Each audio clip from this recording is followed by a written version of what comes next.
dalam Allah Subhanahu wa taala bermuamalah terhadap setiap makhluknya, terutama terhadap kita manusia yang ulama mengatakan bahwasanya tidak ada kitab suci yang Allah turunkan kepada setiap nabi rasul kecuali diawali kitab suci itu dengan kalimat Bismillahirrahmanirrahim, dibuka kitab suci itu dengan kalimat Bismillahirrahmanirrahim, yang menegaskan, menjelaskan terhadap setiap kita bahwasanya Allah Subhanahu wa taala zat yang maha segalanya itu, zat yang maha menetapkan, zat yang maha menentukan, zat yang maha berkehendak, zat yang maha mengatur. Tidak ada sesuatu yang terjadi di alam semesta ini kecuali kehendaknya, aturannya, keinginannya. Dalam setiap perbuatannya Allah Subhanahu wa taala selalu mengiringi nama yang menunjukkan bahwasanya ia adalah zat yang maha kasih, yang maha sayang. Kasih sayangnya Allah Subhanahu wa taala melimpah luas di setiap saat waktu, di setiap detik kita. Dan kasih sayang itulah Allah Subhanahu wa taala nampakkan, tunjukkan, jelaskan, tegaskan terhadap setiap kita dari sekian nama yang dimiliki oleh Allah Subhanahu wa ta'ala, yang menjadi harapan bagi setiap kita, baik yang taat atau yang bermaksiat, baik yang beriman atau yang kafir.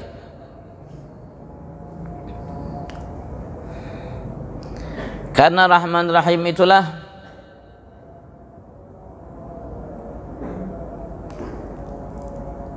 iblis yang telah dikutuk oleh Allah Subhanahu wa ta'ala tidak pernah merasa putus asa untuk mendapatkan Rahman Rahim itu dari Tuhannya Allah.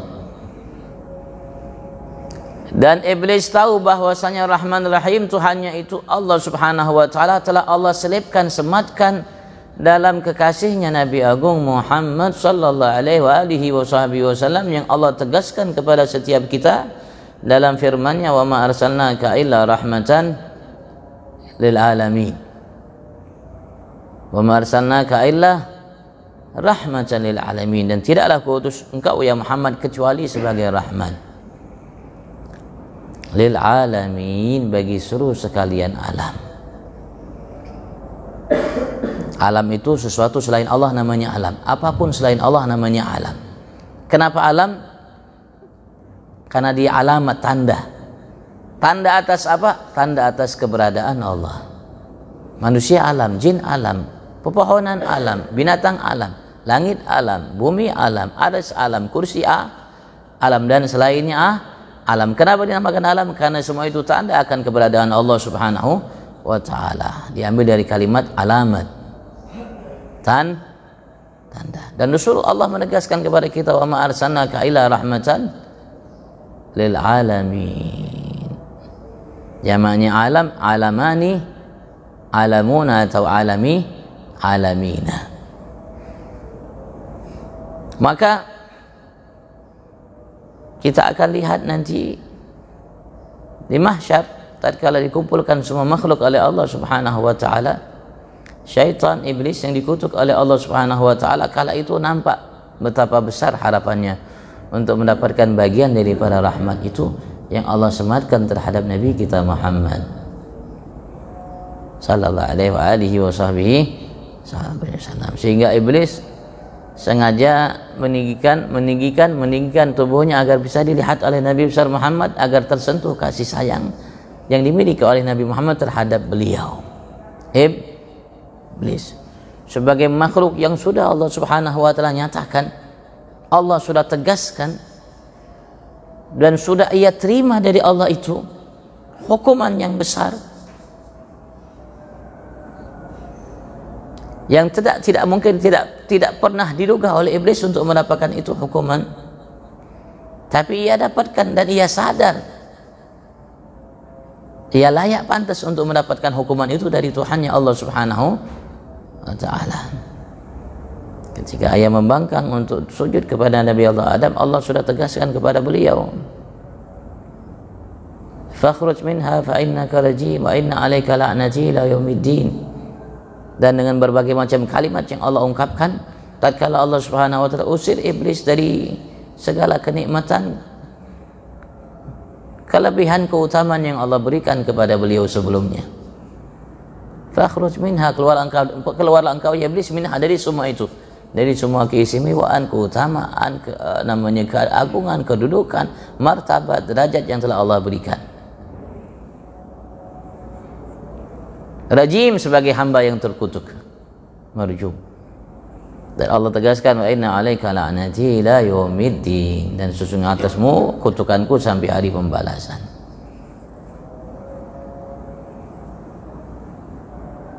Sampai hari pembalasan. Tapi subhanallah, iblis tidak pernah berputus asa untuk mendapatkan rahmat dari Tuhannya Allah. Kenapa? Karena iblis kenal dengan Allah.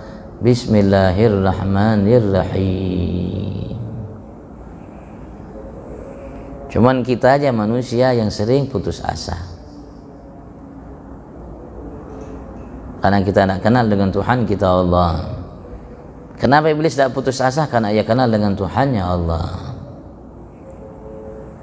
Setiap orang yang kenal dengan Tuhannya Allah, insya Allah tidak akan pernah berputus asa.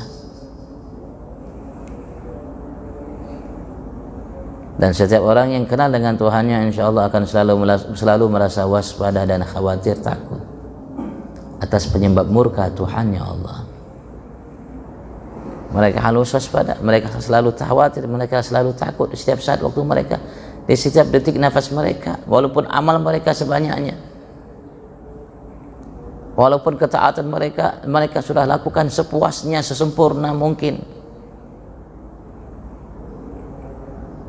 walaupun mereka sudah mencapai berbagai macam kedudukan di sisi Tuhannya Allah, martabat, derajat, karena ma'rifatnya kepada Tuhannya Allah, mereka akan selalu merasa lebih takut,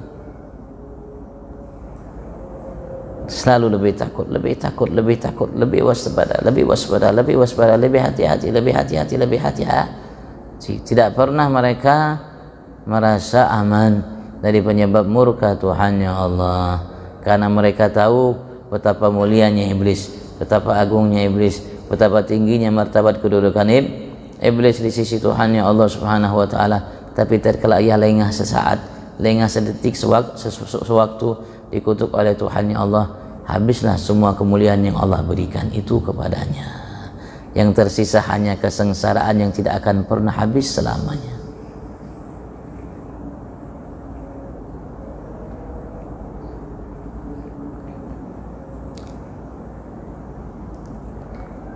Begitupun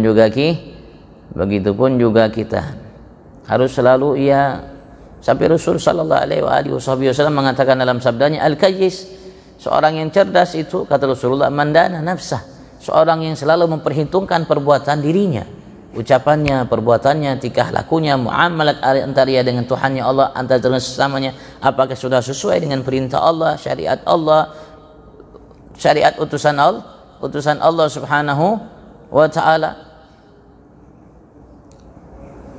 Setiap harinya, setiap saatnya, setiap waktunya, apakah sudah baik, apakah sudah sempurna, apakah belum, atau masih harus diperbaiki, apakah dari segi ini sudah atau ini belum, dan seterusnya. Selalu ia hisab, perhitungkan setiap ucapan, perbuatan, muamalah, tingkah lakunya, sehingga lupa dengan selainnya.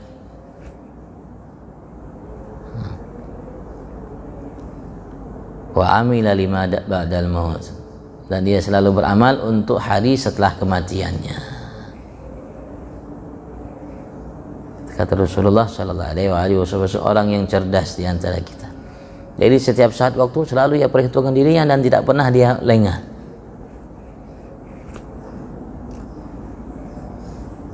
Dan dia tahu dia tidak diperintahkan oleh Tuhannya Allah Subhanahu wa taala untuk mengatur selainnya, memperhitungkan selainnya. Karena selainnya sudah ada yang mengatur, memperhitungkannya, Tuhannya Allah Subhanahu wa taala.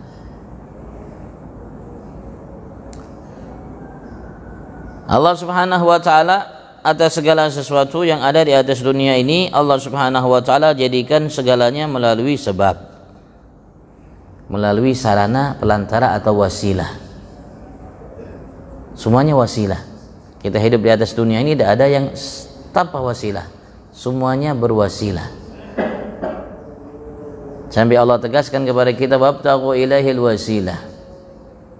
Carilah kalian untuk memperoleh apa yang kalian inginkan dari Tuhan kalian Allah, wasilah, perantara.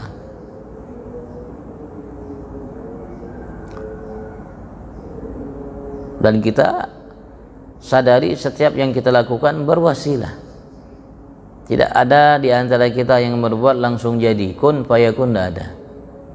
Hanya Allah yang zat kun fayakun, yang punya kun fayakun hanya Allah. Dan hamba-hamba yang Allah berikan itu kalimat kun fayakun. Kalau tidak ada kun fayakun. Semua melalui wasilah.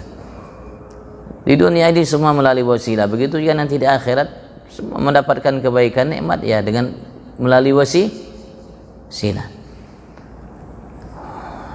Dan Allah siapkan berbagai macam wasilah, terutama yang Allah Subhanahu wa ta'ala tekankan kepada kita sebagai hamba yang beriman kepada Allah Subhanahu wa ta'ala, yang menginginkan untuk mendapatkan apa yang diinginkan olehnya dari Tuhannya Allah Subhanahu wa ta'ala, apapun ia, Allah Subhanahu wa ta'ala tegaskan kepada kita, wasta'inu bisabri wassalah. Wasta'inu bisabri wassalah, dan kalian mintalah bantuan, pertolongan untuk kalian mendapatkan apa yang kalian inginkan, yang kalian harapkan. Jadi kebaikan-kebaikan di dunia kalian yang mengakibatkan, menghasilkan kebaikan nanti di akhirat.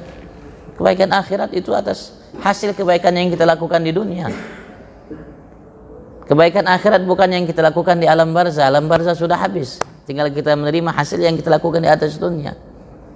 Kama ya'mal mithqala dzarratin khairan yarah, wa ma ya'mal mithqala dzarratin syarran yarah. Di dunia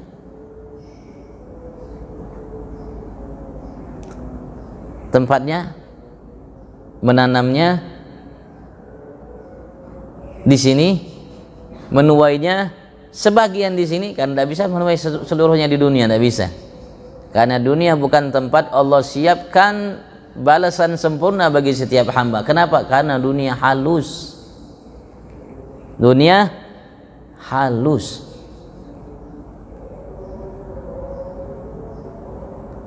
Jadi Allah berikan sesuai kadar halusnya dunia. Sesuai kadar halusnya dunia. Nanti Allah berikan, nanti sempurna nanti di sana. Karena sini maha alam yang maha besar. Nah. Tapi tidak mungkin kita mendapatkan apa yang kita inginkan dari kebaikan yang kita harapkan dari Allah Subhanahu wa ta'ala kecuali melalui wasilah, pelantara. Dan di antara wasilah yang Allah Subhanahu wa ta'ala tegaskan kepada kita, wabtaghu ilaihil wasilah, itu Allah mengatakan wasta'inu bisabri wassalah. Kita diminta oleh Allah, diperintahkan oleh Allah untuk mendapatkan bantuan dari Allah agar kita dapatkan apa yang kita inginkan dari segala kebaikan, untuk memenuhi kebutuhan kita, baik kebahagiaan, kesuksesan, kebaikan, keutamaan dan lain sebagainya, dengan cara as-sabri wassalah, dengan cara sabar dan sholat. Dengan cara sabar dan sholat.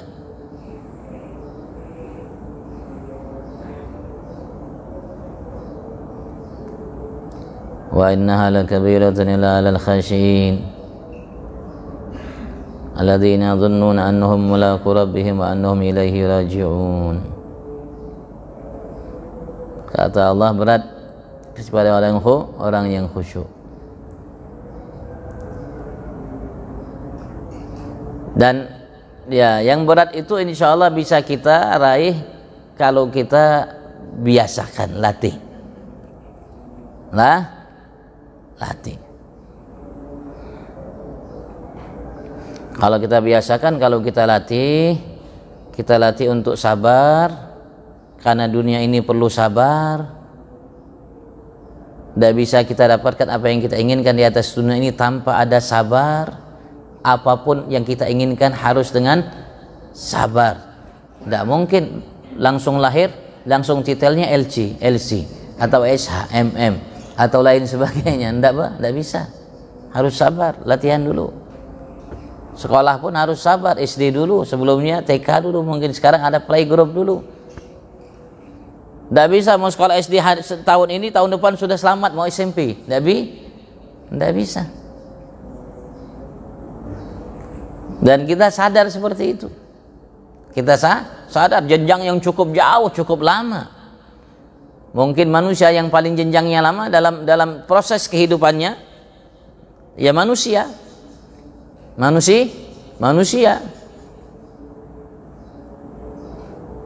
Umur 2 tahun, 3 tahun masih halus. Coba kambing.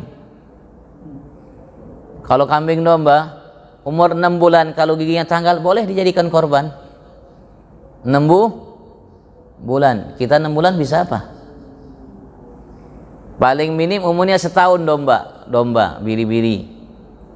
Itu kambing, domba itu, kibas, domba, biri-biri itu kalau paling minim umur setahun boleh jadikan korban. Kita umur setahun bisa apa? Kalau kambing selain domba, kambing kacang, etawaka namanya, atau kambing dari manakah namanya, kambing itu 2 tahun sudah bisa dijadikan korban. Kita 2 tahun bisa apa?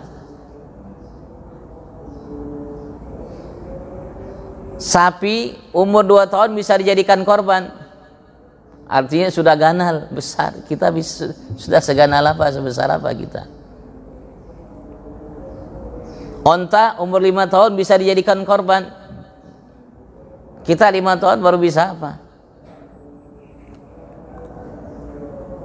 Baru mau masuk playgroup atau namanya TK. Jenjang kita lawas, lama dari sekian makhluk yang ada. Bahkan ada tumbuh-tumbuhan hanya 6 bulan, 3 bulan. Jagung berapa bulan? 3 bulan ke jagung panen. 3 bulan panen. Kita 3 bulan jadi apa? Belum bisa apa? Prosesnya amat sangat panjang manusia.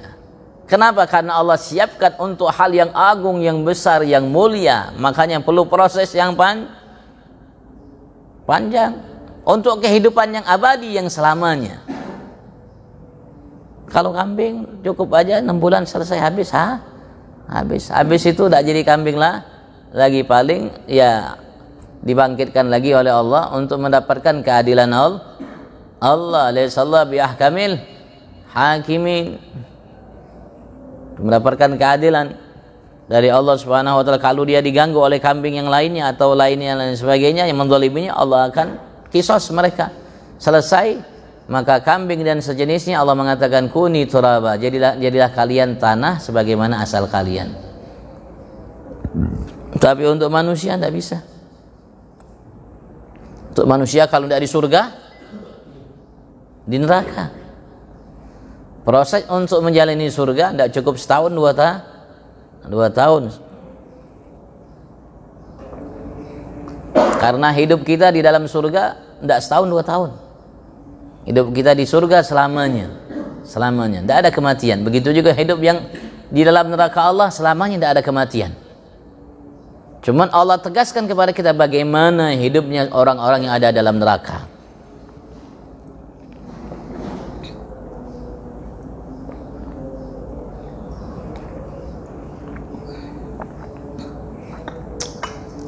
Antum masih ingat gak tadi imam di rakaat pertama baca apa? Masih ingat gak yang sholat? Ada kan dari luar? Imam tadi sholat rakaat pertama baca apa setelah Fatihah? Surat Al-A'la atau surat Bis. Di situ Allah Subhanahu wa taala tegaskan kepada kita tentang keadaan penghuni surga, la yamutu fiha wala yahya. Tidak mati di dalamnya dan tidak hidup. Artinya manusia itu di dalam neraka hidup karena diazab oleh Allah Subhanahu wa taala. Azab itu tidak membuat dia mati dan tidak juga kelihatan orang yang hidup. Bagaimana orang dinyatakan hidup sedangkan dia diazab? Ya, mungkin kita masih melihat nyaman orang yang koma di rumah sakit. Mati tidak orang koma? Hidup? Hidup tak? Tidak juga hidup. Tapi hidup tak? Hidup tak mati. Itu yang koma nyaman, Bang. Kayak apa kalau namanya diazab oleh Allah dalam neraka? Seperti itu. Hidup tidak, mati tidak. La yamut fiha wa la yahya.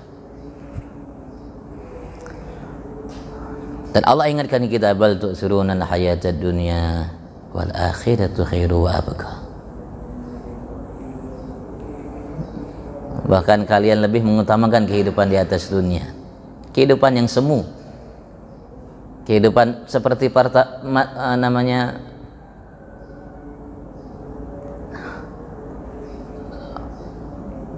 yang tidak ada hakikatnya, tidak ada kepastian kejelasannya, semuanya semu, bagaikan fata morgana. Seseorang kira dengan pangkat jabatan dia akan selamat, dia akan bahagia, dia akan sukses, ternyata sama sekali tidak. Seorang mengira menyangka mungkin dia dengan harta kekayaan yang dia miliki dia akan sukses, bahagia, selamat, ternyata. Seorang menyangka dengan ABC, ternyata tidak. Wal akhiratu khairu wa abqa. Akhirat lebih baik, lebih kekal. Akhirat lebih baik daripada kehidupan dunia dan lebih kekal. Karena dunia tidak ada yang kekal. Akhirat akan kekal dan lebih baik. Balasan yang Allah siapkan kepada kita juga akan lebih baik.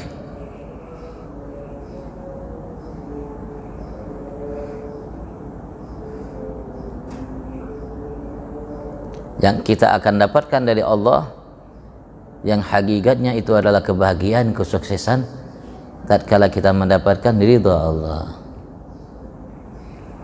Ridha Allah jangan nunggu di akhirat, jangan. Tidak mungkin kita dapatkan ridha Allah kalau tidak dapat di dunia ridha itu. Di akhirat tidak akan mungkin kita dapatkan ridha dari Tuhan kita Allah kalau kita tidak dapatkan itu ridha di dunia. Di rakaat kedua tadi imam baca apa? Surat Wadduha.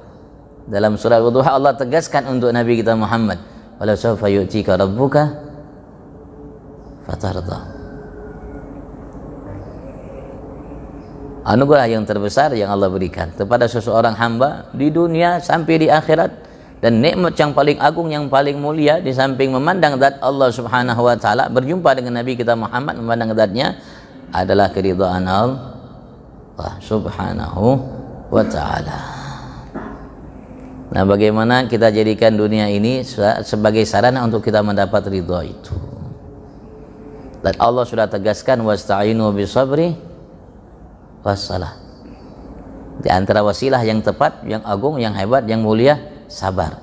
Dalam apa? Menjalankan ketaatan kepada Allah, menjauhi maksiat Allah. Sabar dalam apa? Menerima ketetapan Allah. Manis, pahit, suka, tidak. Karena tidak ada yang terjadi kecuali ketetapan Allah. Tidak ada yang terjadi di alam semesta ini kecuali ketetapan Allah, kehendak Allah, keinginan Allah. Tidak ada yang terjadi di alam semesta ini apapun di luar ketetapan keinginan kehendak Allah, tidak ada. Dari dulu sampai saat ini, sampai akan datang, yang terjadi hanya kehendak Allah, keinginan Allah, ketetapan Allah. Di luar itu tidak ada yang terjadi. Tidak ada. Bukan kehendak manusia, bukan ketetapan manusia, bukan keinginan manusia, siapapun ia. Hanya satu kehendak, keinginan, ketetapan Allah.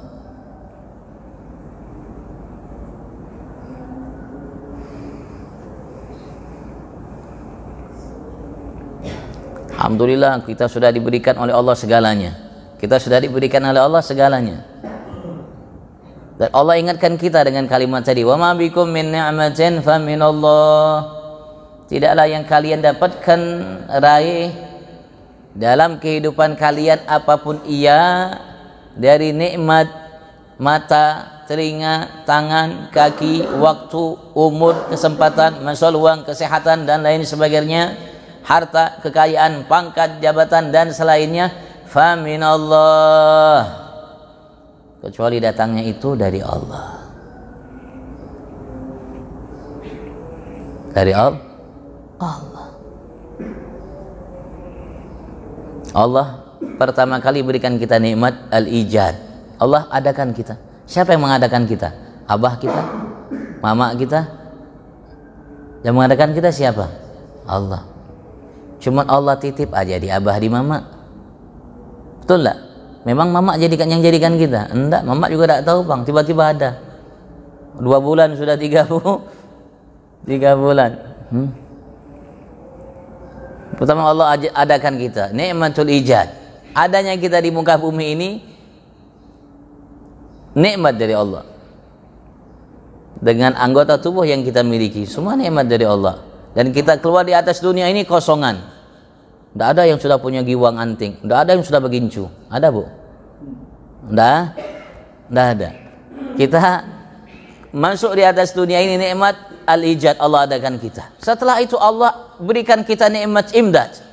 Semua kebutuhan kita, asupan kebutuhan kita agar bisa kita hidup, berkembang, proses hari demi hari sampai saat ini Allah yang siapkan, Allah yang penuhi, Allah yang anugerahkan, bukan kita, bukan. Sampai saat ini kita Allah yang berikan. Semua Allah yang anugerahkan, bukan kita. Bukan pangkat kita, bukan jabatan kita, bukan kedudukan kita, bukan kekuasaan kita, bukan karena kita pintar, bukan karena kita cerdas, bukan karena kita rajin, bukan karena kita sungguh-sungguh giat. Allah. Makanya Allah nyatakan wa ma bikum min ni'matin faminallah. Dan Allah nyatakan wa asbagha alaikum ni'amahu zahiratan wa batinah. Allah nyatakan kepada kita wa atakum min kulli ma sa'altumuh. Allah. Cuman karena Allah sifatnya latif, lembut. Kadang-kadang kita tidak sadar itu dari Allah. Padahal tidak ada yang kita dapatkan nikmat kecuali dari Allah. Pangkat, jabatan, pinter, sungguh-sungguh, giat, piawai, itu hanya wasilah. Itu hanya wasilah. Dan kita disuruh oleh Allah untuk memiliki wasilah. Disuruh oleh Allah untuk cari wabtaghu ilaihil wasilah, cari wasilah. Mau kaya, cari wasilahnya. Dengan apa? Kerja. Kerjanya kayak apa? Ya sungguh-sungguh. Dan jujur, amanat,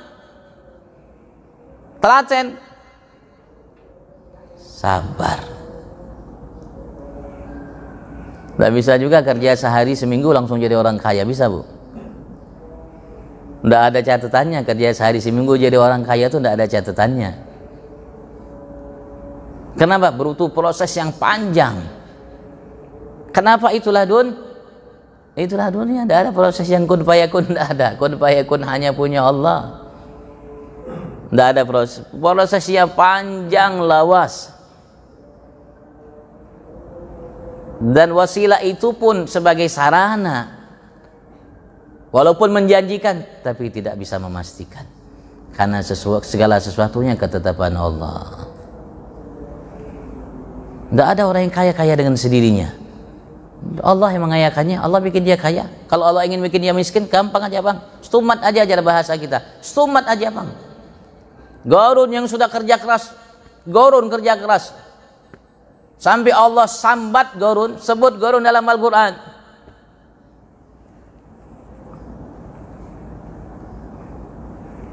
Sampai Allah sebutkan bagaimana gudang simpanan Qarun. Kekayaan yang begitu hebat, melimpah ruah. Sampai Allah sebutkan kalimat yang diucapkan oleh umat yang ada di masa Qarun. Innahu ladhu hadzun azim. Inna Qaruna ladhu hadzun azim. Qarun punya nasib bagian yang agung dari dunia. Sulit Allah binasakan. Setumat aja bang, hitungan detik aja. Habis. Wa khasabna bihi wa bidaril ard. Kami tenggelamkan ia, semua rumah isinya pun dalam muka bumi. Tinggal ditarik di bumi aja, habis Qarun. Habis. Apa kalau Allah tidak bisa bikin seperti Qarun untuk kita? Bisa? Bisa. Tiba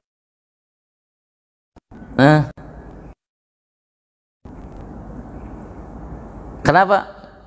Karena Qarun lupa nikmat itu Allah anugerah Allah, dan sudah diingatkan oleh kaumnya,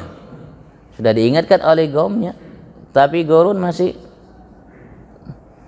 tidak mau, dan ia merasa semua yang didapatkan dari anugerah dia, karena saya kuat, karena saya cerdas, karena ilmu yang saya miliki. Kalau kalimat Allah mengatakan innama utituhu ala ilmin indi, sesungguhnya semua harta yang ini kumiliki karena sebab ilmu yang kumiliki. Ini kan orang-orang banyak seperti ini ya, banyak seperti Qarun, lupa bahwasanya itu semua anugerah Allah, pemberian dari Tuhannya Allah, ada tanggung jawabnya karena amanat.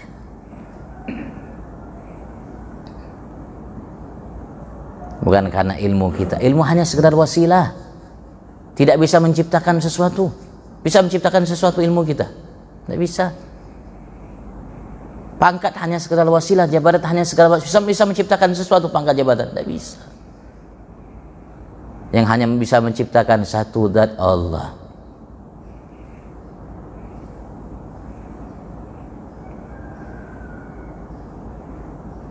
Selain Allah tidak menciptakan. Tidak menciptakan. Jangankan pangkat, jabatan, kedudukan dan lain sebagainya. Gerakan jari ini, atau melihat jari ini, gerakannya sekecil halus begini, itu bukan kita yang ciptakan, Allah. Apa yang bisa bikin oleh manusia? Manusia tidak bisa bikin apa-apa. Manusia ciptaan. Semua bikinan Allah. Hakikatnya semua bikinan Allah. Ilmu yang dimiliki manusia siapa yang ciptakan? Allah. Siapa yang berikan, siapkan? Allah.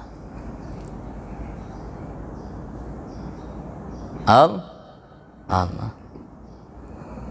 Buktinya ada orang yang rajin menuntut ilmu, rajin belajar, pinter-pinter, bebal juga bang. Ada orang yang tidak nuntut ilmu, tidak belajar apa, tapi masya Allah tahu semuanya dia, ngerti, paham, lebih paham daripada orang yang menuntut ilmu. Kenapa ya? Karena itu anugerah Allah. Belajar semua itu hanya wasilah. Jangan lupa yang menganugerahkan kita Allah.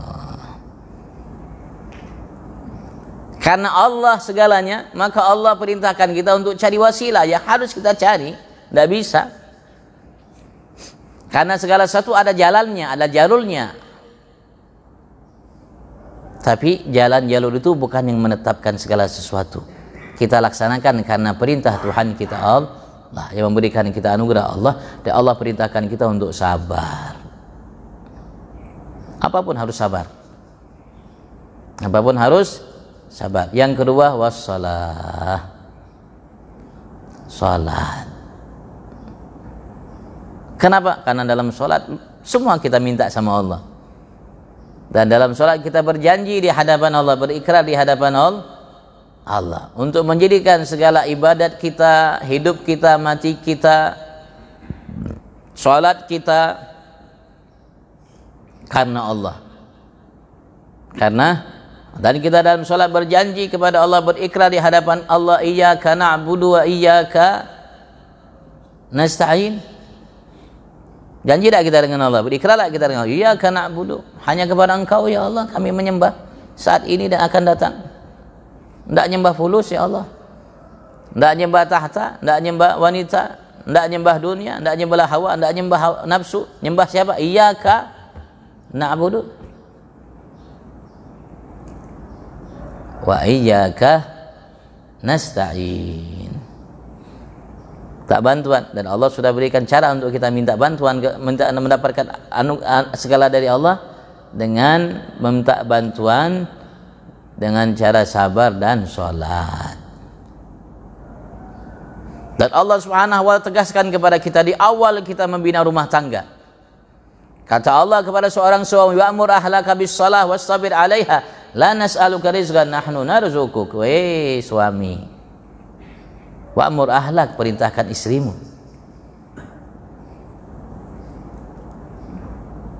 bis-shalah, untuk menegakkan sholat, wastabir 'alaiha, dan bersabarlah engkau dalam menegakkan sholat dan memerintahkan istrimu untuk sholat. La nas'aluka rizqan, kami tidak minta kepada engkau rezeki, nahnu narzuquk, kami yang akan berikan engkau rezeki. Dengan apa? Sholat. Sholat.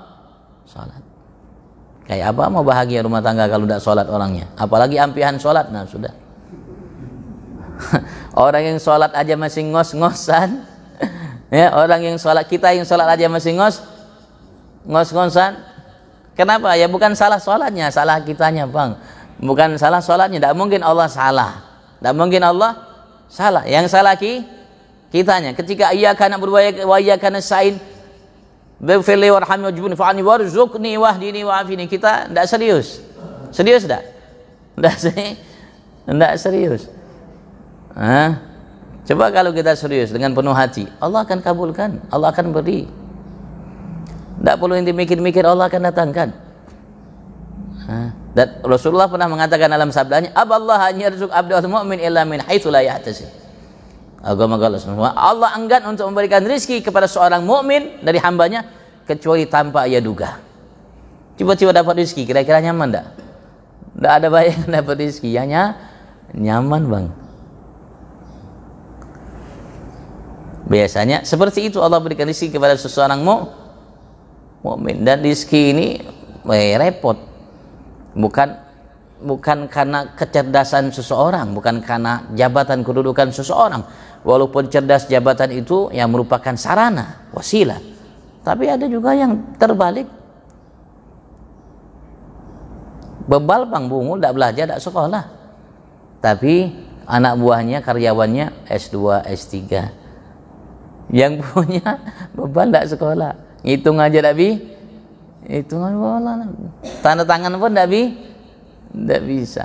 Ya namanya, ya kenapa? Karena segala sesuatu bukan ketentuan yang lain, Allah Subhanahu wa ta'ala.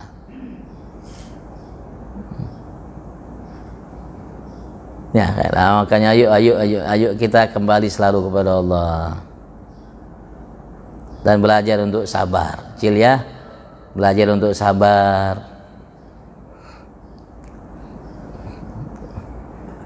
Dalam rumah tangga tidak bisa tidak sabar. Ngurus laki harus betul-betul sabar. Apalagi laki-laki yang mucil. Banyak laki mucil, hampir rata-rata mucil bang. Yang ngurus istri ya harus sabar bang. Tidak ada istri yang kada bermamai, pasti bermamai. Ada duit bermamai, apalagi kada ada duit. Ada duit abang sayang, tak ada duit abang ku tendang. Nah, jarnya kayak apa? Dia kira macan di luar, ternyata di rumahnya macan. Ternyata di rumahnya singa.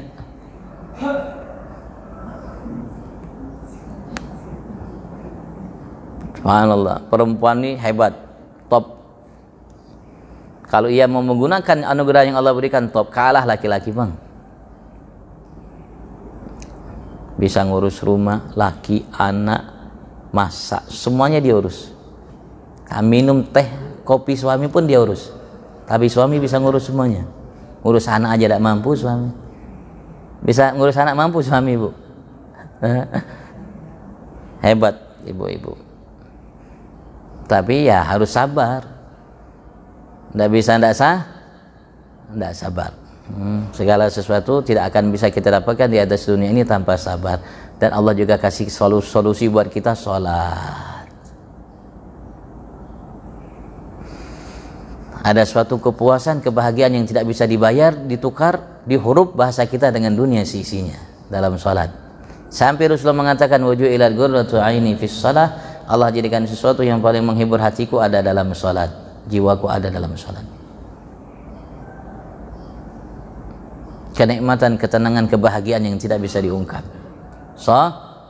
Kalau memang kita rasakan itu nikmat luar biasa, tidak bisa diungkapkan, itu nikmat nyaman luar biasa sampai ke sumsum, bahasanya itu nyaman itu sampai ke bukan hanya di tenggorokan, sampai ke sumsum, sampai ke hati, sampai ke jiwa, sampai sekujur tubuh, sampai ke setiap pori-pori kita, nyamannya luar biasa. Mudah Allah rasakan nyaman itu. Ada itu memang di situ, cuman kita tidak merasakannya. Ya, ada orang-orang tertentu yang merasakannya. Nabi besar Muhammad merasakannya, sahabat merasakannya, pewaris mereka merasakannya itu. Mudah-mudahan kita pun Allah tidak haramkan untuk merasakannya. Allahumma amin. Setelah lagi Idul ada ya Idul Adha, Idul Korban, hari korban. Ya, kalau ada rezeki korban, kalau tidak ada rezeki jangan berhutang mau korban. Nah, ya seadanya aja bang, seadanya aja. Kalau adanya sapi ya sapi, kalau tidak ada kambing ya kambing, kalau tidak ada ya itik bang ayam. Jangan dipaksa. Kalau tidak ada ya korban perasaan. Korban juga kan bu perasaan. Nama ingatkan dalam sholat id, ya sholat id termasuk malam yang Allah Subhanahu Wa Taala janjikan melalui Nabi besar Muhammad untuk dikabulkan doa kita adalah malam Lebaran. Jadi semenjak waktu maghrib Allah berjanji untuk mengabulkan doa kita. Dan termasuk malam-malam yang ketika kita hidupkan dengan ibadat, Allah akan hidupkan hati kita tatkala hati-hati selain kita mati. Di hari kiamat nanti Allah menghidupkan diantaranya ya malam Jumat, itu malam Lebaran, Idul Fitri dan Idul Adha. Menghidupkannya kata ulama paling minim salat isya berjamaah dan subuh berjamaah, itu paling minim. Dan disunahkan kita untuk talbiyah, takbir, bukan talbiyah, takbir.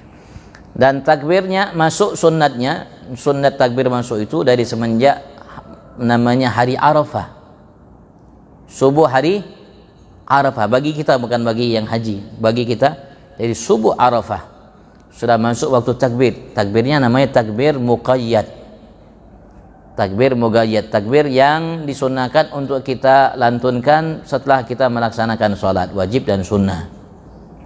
Mulai tanggal 9 itu habis sholat takbir, 5 waktu takbir sampai malamnya itu namanya takbir mursal.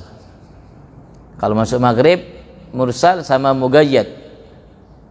Kalau habis sholat itu namanya muqayyad. Kalau masuk malam Lebaran itu muqayyad dan mursal. Disunahkan setiap saat, walaupun tidak setelah sholat. Mursal sampai imam takbir dalam sholat id. Setelah itu masuk lagi takbir muqayyad sampai tanggal 13. Sampai tanggal 13. Atau hari tasyrik atau hari Mina. Diharamkan kita untuk puasa dari semenjak tanggal 10, 11, 12, 13. Wajib atau sunnah. Sunnahnya takbir, Dan dalam sholat id, dalam sholat Lebaran, hari raya Idul Fitri, Idul Adha, itu disunnahkan dalam rakaat pertama setelah takbiratul ihram untuk takbir sunnah 7 kali sebelum baca Al-Fatihah dan ayat. Setelah Fatihah di rakaat pertama 7 kali, di rakaat kedua 5 kali, selain takbiratul ihram di rakaat pertama dan selain takbir bangkit dari sujud di rakaat kedua. Takbir Allahu Akbar, Allahu Akbar. Di antara takbir itu baca subhanallah walhamdulillah wala ilaha illallah wallahu akbar. Dalam takbir itu disunnahkan bagi imam mengeraskan suaranya, takbir yang 7, takbir yang 5 rakaat keduanya, dan makmum pun kaum laki-laki disunnahkan untuk mengeraskan suaranya. Takbiratul ihram nih, Allahu akbar kabira. Sebelum baca ta'awudz Fatihah, takbir Allahu akbar. Makmum pun Allahu akbar. Subhanallah alhamdulillah wa la ilaha illallah Allahu akbar. Allahu akbar imam. Makmum Allahu akbar. Sampai itu 7. Itu sunnah dan itu syiarnya lebaran. Salat lebaran. Tapi hukumnya sunnah hayat. Hukumnya takbir itu yang 7 5 itu sunnah hayat. Artinya sunnah yang melengkapi salat tapi tidak bagian daripada sunnah ab'ad yang kalau ditinggalkan disunahkan untuk diganti dengan sujud sahwi. Tidak. Artinya kalau ketinggalan waktunya itu sebelum baca Fatihah. Sebelum baca Fatihah, bahkan sebelum ta'awud, sebelum a'udzubillahi minasyaitonirrajim baca Fatihah itu waktunya. Sebelum itu takbir yang 7. Kalau luput, imam lupa, langsung bismillahirrahmanirrahim baca Fatihah. Itu dengan kalimat bismillah itu habis waktu sunnahnya takbir. Artinya makmum jangan subhanallah. Jangan. Artinya sudah habis waktu sunnahnya. Tak jadi masalah. Salatnya tetap sah, sempurna. Cuman kurang lebih sempurna. Begitu juga suka berdiri dari rakaat kedua. Rakaat pertama, rakaat kedua. Allahu akbar. Kalau imam lupa lagi, berarti tadi dimamai bininya itu. Dia lupa. Rakaat pertama lupa, rakaat kedua dia lupa. Itu lagi sunnah takbir Allahu akbar imam, makmum juga Allahu akbar. Jadi beda antara sholat lebaran dengan sholat yang lainnya. Nah itu sunnah ya. Ya ini sunnah mungkin karena tidak tahu atau tahu tapi tidak dilaksanakan. Mulai Idul Adha ini kalau bisa ini sunnah dilaksanakan. Jadi beda Allahu akbar rame-rame. Semuanya baca masya Allah. Ada sesuatu yang lain dari yang lain, beda. Wallahu a'lam. Kalau ditanyakan fadhal silahkan.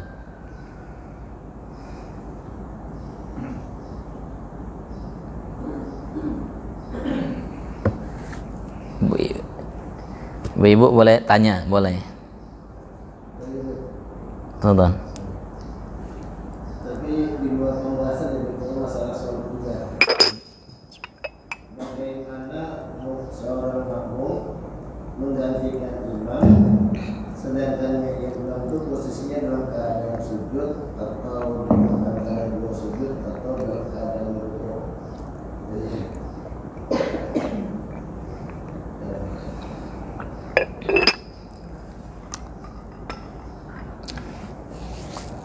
Ya kalau imamnya masih di posisi itu tidak beranjak, tidak bisa kita maju. Jadi cara maju Hah? Apa?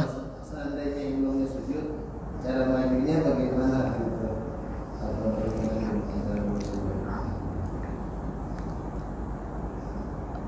Ya antum maju aja sedikit.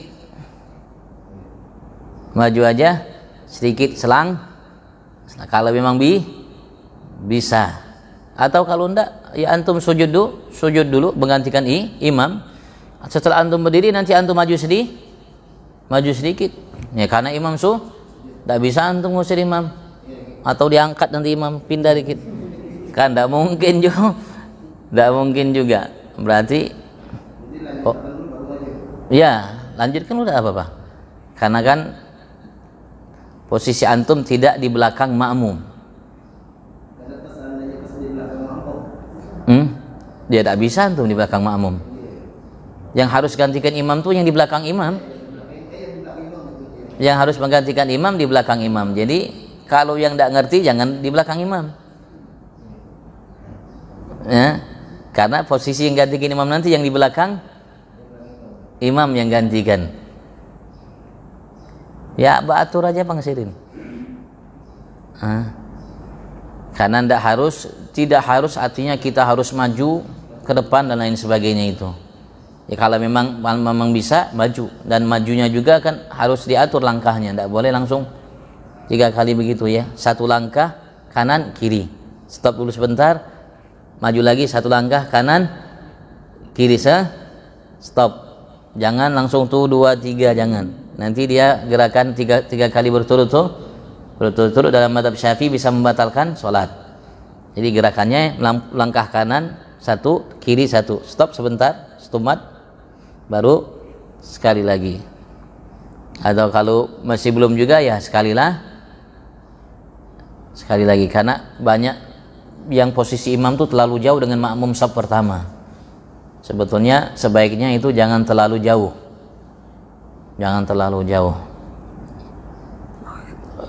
Ya kalau bisa jangan lebih daripada 3 dira'. Ini 1. Ya, jangan lebih antara makmum dengan makmum, imam dengan jamaah shaf pertama itu jangan sampai lebih daripada 3 dira' ini. 3 dira'. Sini berapa 1 dira' ini? Ya mungkin sekitar 1 meteran lebih dikit mungkin, ya, sekitar itu. Karena ada yang mengatakan kalau lebih dari 3 dira' itu tidak mendapatkan fadilah jamaah. Ada yang berpendapat seperti itu. Jadi, kalau bisa ya imam jangan terlalu jauh posisinya, jaraknya dengan makmum shaf pertama. Begitu juga makmum shaf kedua jangan terlalu jauh dengan makmum shaf pertama, begitu juga seterusnya. Agar mendapatkan secara namanya muktamad pendapat semua ulama fadilah jamaahnya. Jadi seandainya imam itu dalam sujud pertama dia batal, jadi makmum yang di belakang imam itu posisinya tetap ini. Jadi imam di belakangnya dalam keadaan Iya. Tidak mungkin dia bergerak kan? Sujud. Kemudian sujud kedua, lalu setelah naik ke atas. Nah, setelah ke atas nanti baru dia berjalan ke depan. Tidak bisa juga maksakan mau duduk sujud. Kecuali sakti pian, bisa berjalan sendiri.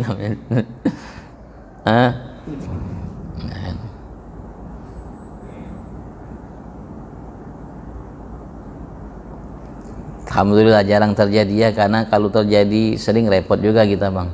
Bubar sholat makmum takut repotnya.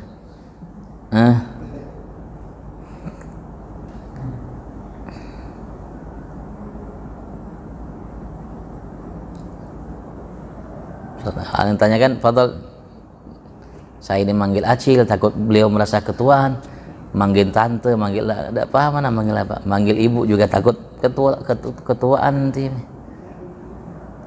Panggil apa yang bagusnya manggil ibu-ibu nih?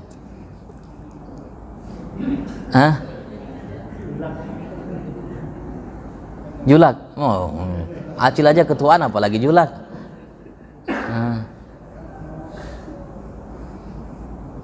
Oh, mungkin Acil lah ya, menghormati walaupun muda kan. Ada juga Acil muda ya, Acil Anum.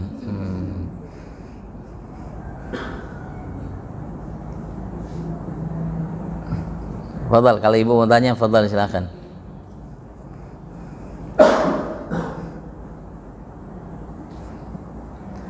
Saya mungkin agak ingatkan sedikit. Di antara masalah salat, di antara syarat sujud itu seseorang tidak boleh sujud di atas sesuatu yang bergerak dengan gerakannya. Tidak boleh sujud di atas sesuatu yang bergerak dengan gerakannya. Kalau kita pakai kopiah, tidak boleh kita sujud kopiahnya yang sujud, kainnya.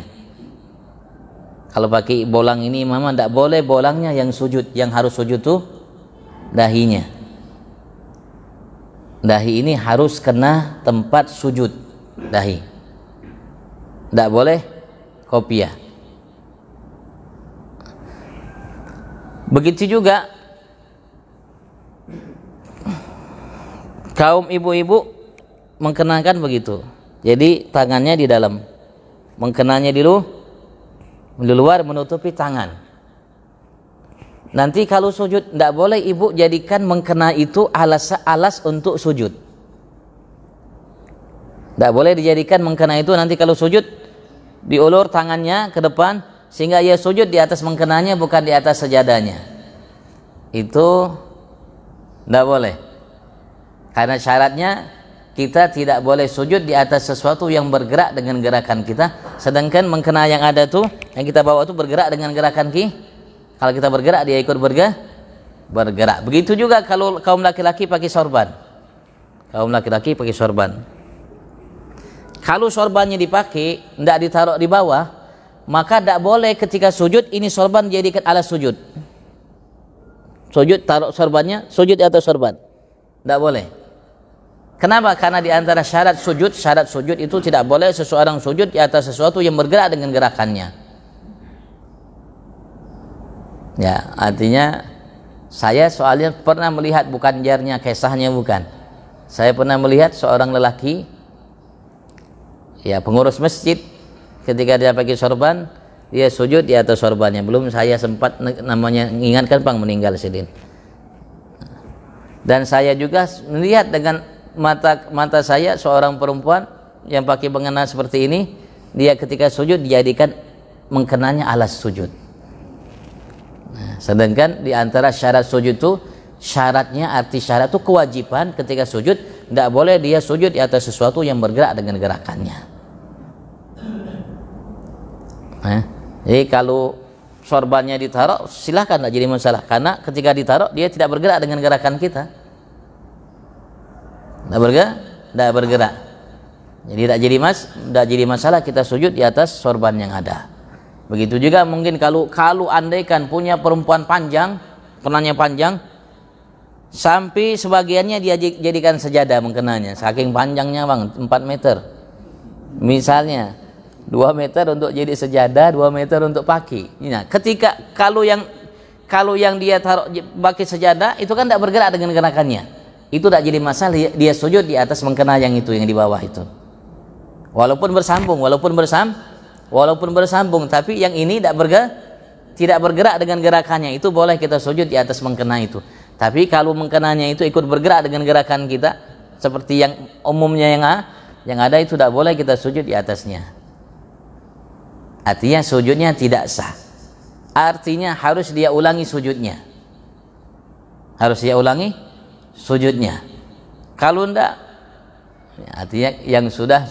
Artinya untuk ke depan jangan. Ya mungkin agak jarang dibahas. Ya. Tadi kan kaidahnya tidak boleh sujud di atas tempat dengan menggunakannya, tidak menggunakannya dengan gerakannya. Bukan tempat atas sesuatu yang bergerak dengan gerakannya, ya. Itu kalau yang itu kan memang jelas artinya terbawa terangkat dengan gerakan kita.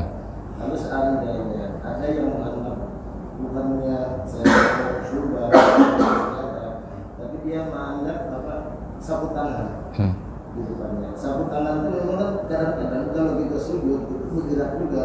Cuma seandainya pada terangkat, apakah itu mengakibatkan sulitnya nggak sah juga? Kalau terangkat kan jelas nggak sah. Kalau seandainya menempel, terangkat di atas walaupun jatuh lagi kan, itu jelas nggak sah. Ini anunya bergerak apa sapu tangannya, cuma nggak terangkat. Jadi apakah masuk juga gitu? Tidak apa-apa Bang, walaupun terangkat itu tidak apa-apa. Walaupun terangkat tidak apa-apa, karena tidak mungkin tidak bergerak kalau antum sujud. Kalau tidak bergerak tidak sah sujud antum, karena di antara syarat sujud yang kedua itu yang lain. Ana itu antum bertanya, jadi ada syarat sujud yang kedua. Syarat sujud kedua itu harus at-tahammul. Arti tahammul itu harus dia menekan sedikit. Sekiranya kalau itu mungkin seperti busa itu tertekan, penyet bahasa kita itu harus seperti itu. Tidak boleh kita hanya nempel aja, tidak nekan, harus nekan. Kalau nekan berarti pasti bergerak. Apalagi kalau nama sapu tangan, tidak jadi masalah itu. Yang jelas sapu tangan tadi di bawah tidak jadi masalah. Tidak jadi masalah bergerak. Walaupun menempel tidak jadi masalah, karena bukan kita yang membawanya, dan sengaja untuk membawa dengan gerakan kita. Jadi masalah.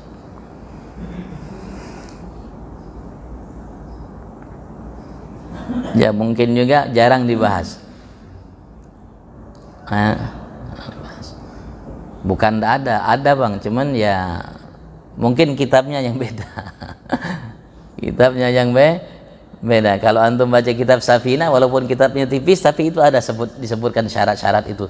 Syarat baca Fatihah, syarat berdiri, syarat baca takbiratul namanya takbiratul ihram, syaratnya apa dan macam-macam itu ada. Ya, khair wallahu a'lam. Ada yang tanya, Bu? Cil. Apa?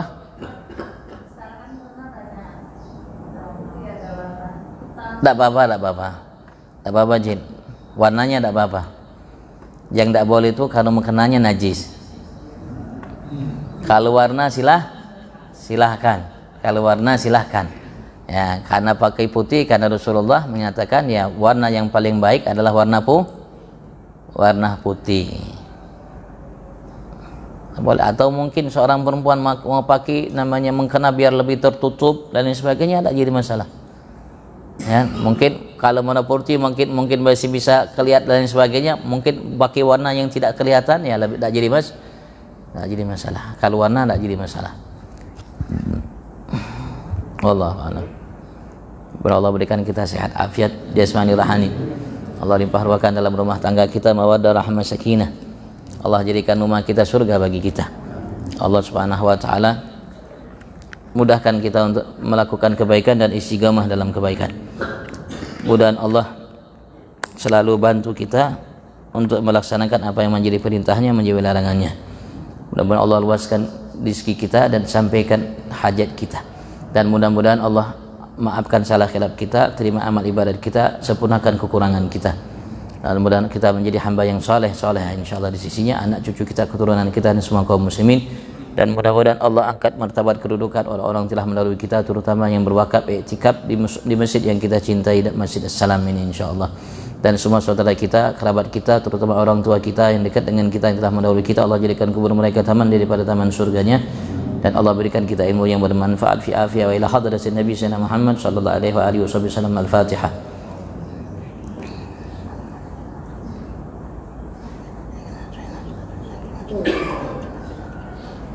قال ربنا آتنا في الدنيا حسنة وفي الآخرة حسنة وقنا عذاب النار رب اغفر وارحم وأنت خير الراحمين يا مولانا يا مجيب يا حاضر لا يجيب تبسنا إليه بالحبيب صلى الله عليه وسلم تقضي حاجاتنا والمسلمين قريب صلى الله عليه وسلم النبي الأمي وآله وصحبه وسلم الحمد لله بالعالمين. العفو منكم. السلام عليكم ورحمة الله وبركاته.